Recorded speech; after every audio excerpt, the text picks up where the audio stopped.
Good morning. In this video, I will guide you how you can add an additional email or an additional user in your buyer and supplier profile.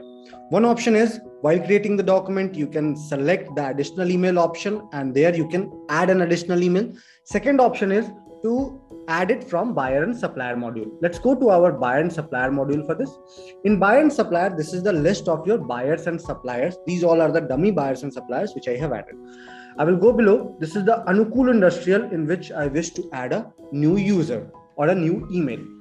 I will click on this edit icon. This particular profile will get opened up. On your right hand side in very top, see there is an option of additional users. There is one of the user which is already added. What I will do, I will click on this add option. Now it will ask for the first name and last name. So I will put Shabib. Then after I will put Karzikar. In the I will go and put the email. It's Shabib23 at gmail.com, as because this is a dummy user which I am adding. You can use your actual email as well while creating the email.